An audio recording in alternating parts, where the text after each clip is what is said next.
주일 예배 오신 여러분을 환영합니다. 오늘은 성령 강림 후 제14주 주일입니다. 오늘의 키워드는 목적입니다. 이 목적을 가지고 자녀를 낳는 부모는 없듯이 아버지 하나님께서는 특정한 목적을 갖고 우리 인간을 창조한 것은 아닙니다. 하지만 자녀를 가진 모든 부모들이 목적 아닌 목적 하나를 가지고 있듯이 우리 하나님 아버지 역시 우리를 향한 목적 아닌 목적 하나를 가지고 있습니다. 그것은 바로 성장입니다. 하나님께서는 우리가 성장하기를 원하시며 그 성장을 목적으로 우리를 양육하십니다. 그리고 그 성장에는 뚜렷한 그리고 확실한 목적지가 있습니다. 어디까지 성장해야 한다는 명확한 하나님의 목표치가 있다는 것입니다. 그리고 그 목표치를 이루기까지 하나님께서는 우리를 양육하십니다. 그 목표를 이루기까지 우리의 자유의지를 침해하지 않는 선에서 최선을 다하십니다. 오늘 이 예배의 시간, 우리는 그 하나님의 유일한 목표를 함께 나누어 보려 합니다.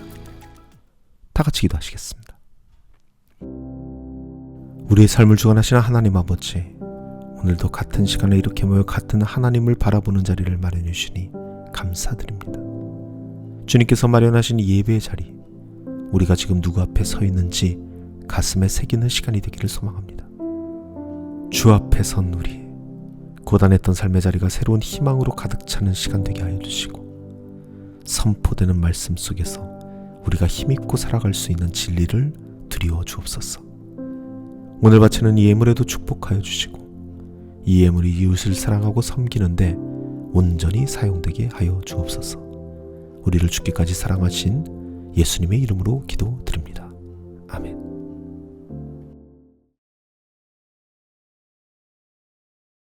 오늘 설교를 하기 전에 잠시 양해의 말씀을 먼저 구합니다. 제가 이번 주 설교를 너무 큰 주제거리로 잡아버려서 제가 시간 내에 원고 작성을 다 하지 못하고 말았습니다. 그래서 오늘은 좀 캐주얼한 주제로 여러분과 좀 편안한 시간을 가져볼까 합니다. 혹시 오늘 이 설교에 기시감이 좀 있으시다면 네, 그게 맞습니다. 제가 평소에 이런저런 시간을 통해서 여러분께 자주 말씀드렸던 그러한 주제이기 때문에 분명히 기시감이 꽤나 크실 겁니다. 자, 그럼 시작하겠습니다.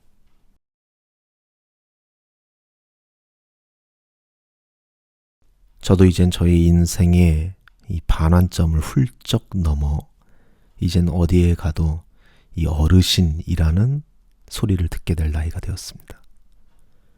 그래서 혹시 저보고 이 어른이 된다는 것은 무엇입니까? 이렇게 물으신다면 아마 저는 이렇게 대답할 것 같습니다. 어른이 된다는 것은 내가 어떠한 사람인지 확실히 알게 된다는 것입니다. 라고 말이죠. 내가 어떠한 사람인가를 알아가는 것. 저는 이것이 가장 뚜렷한 성장의 증거라고 생각합니다. 내가 어떠한 캐릭터를 가진 사람이며 나의 말투는 어떠하며 내가 잘하는 것이 무엇이며 잘 못하는 것이 무엇인지 아는 것. 그래서 내가 잡아야 할 것과 이제 놓아야 할 것을 잘 알게 되는 것. 타인들이 나를 어떻게 인지하고 생각하는지 그것을 잘 아는 것. 그래서 소위 낄낄빠빠를 잘 하는 것. 저는 이게 진정한 어른의 모습이라고 생각합니다. 그래서 잘 성장한 어른은 나이를 뒤로 먹었다 이런 소리도 듣지 않고 라떼는 말이야 이런 말들을 남발하는 그러한 꼰대라 불리우지 않습니다.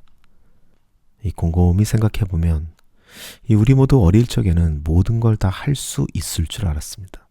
모든 걸 다 할 수 있을 거라 생각했죠. 그래서 보통 꿈도 대통령이고 과학자였습니다. 요즘은 아이돌이고 유튜버죠. 하지만 성장하면서 그게 안 된다는 걸 알게 됩니다. 그게 말처럼 쉽지 않다는 것을 알게 되고 그렇게 어른이 된다는 것은 놓을 줄도 알게 되는 것입니다. 그런 차원에서 지금 현대사회 안에서 소위 어른이라고 불리는 사람들의 모습을 보고 있으면요. 특히 한국 사회 안에서 말이죠. 그러면 아직 어른이 되시기에 너무 젊으시구나 라는 생각이 듭니다. 제가 10여 년 전 뉴질랜드에 와서 들었던 말 중에 참으로 놀라웠던 말이 하나 있는데, 이 뉴질랜드의 경제는 20, 30대의 소비가 아닌 노인들의 소비로 돌아가고 있다는 말이었습니다. 그래서 이 비즈니스를 한다고 해도 노인들을 대상으로 해야 한다고 그런 말들을 들었었죠. 그리고 지금도 역시 그 말은 어느 정도 유효합니다. 노인들이 많이 사는 밀포드나 이런 곳의 비즈니스 괜찮죠. 사회보장제도가 워낙 잘 되어 있는 나라이다 보니까 그럴 수 있겠다 했더니, 이 말을 저에게 해준 그 키위 친구는 그렇기도 하지만 의외로 이 나라는 일찍 은퇴 준비를 한다고, 자기도 벌써 하고 있다고 이렇게 말하더군요. 자기도 이제 은퇴하고 조용히 살고 싶다고. 그 친구가 저하고 동갑인데 일찍 은퇴 준비를 했던 그 친구는 벌써 은퇴를 해버렸고, 지금은 따뜻한 골드코스트에 가서 은퇴 후의 삶을 제대로 즐기고 있습니다. 조금 이르긴 하죠. 제가 봤을 때 아직도 왕성히 일할 수 있는 나이인데 말이죠. 그런데요, 그 친구의 생각은 좀 다릅니다. 안 그래도 좋은 직장 찾기가 그렇게 쉽지가 않은데 자기가 여전히 꿰차고 있으면 안 된다고. 이젠 젊은 사람들이 해야 하지 않겠냐고. 자기 업종에서는 벌써 젊은 친구들에게 여러모로 밀린다고. 그동안 일한 게 있어서 경력으로 그 반짝거리는 젊은 친구들을 어느 정도 앞서고는 있었지만 자기 방식이 옛날 방식인 건 맞다고. 이제 새로운 것을 익히고 적용하는 것에서는 한참 처진다고. 이 정말 말하는 족족 얼마나 옳은 소리만 하는지 그냥 그 친구의 은퇴의 삶을 축하해 주기로 했습니다. 그 친구는 잘 알고 있었던 겁니다. 내가 무엇을 잘하고 무엇을 잘하지 못하는지를 잘 알고 있었던 것이죠. 그렇기 때문에 자신이 잘하지 못하는 것을 감추기 위해 자신이 가진 경력으로 그것을 찍어 누르는 것은 안 하고 싶다는 겁니다. 어른이죠. 일찌감치 어른이 되기를 준비해서 그런지 참 어른다운 생각입니다.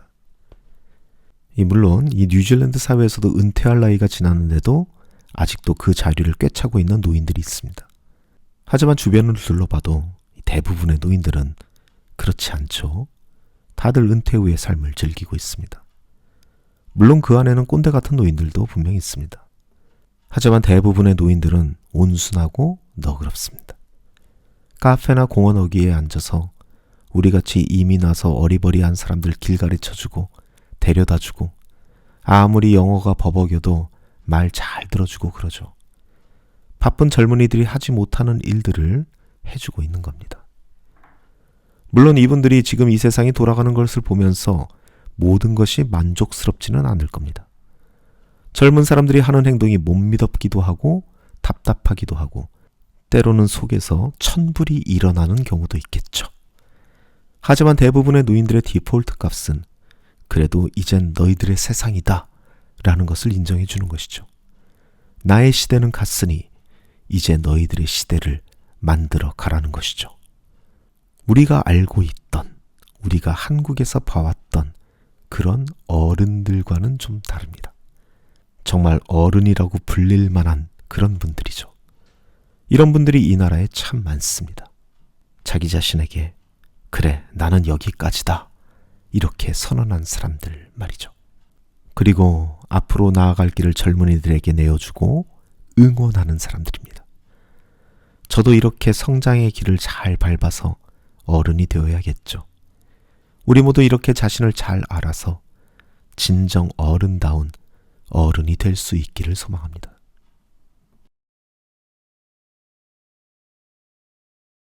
저는 여러분께 이렇게 말씀드리고 싶습니다. 성장한다는 것은 어른이 되어간다는 것이고, 어른이 되어간다는 것은 나를 점점 더 잘 알아가게 된다는 것을 말이죠.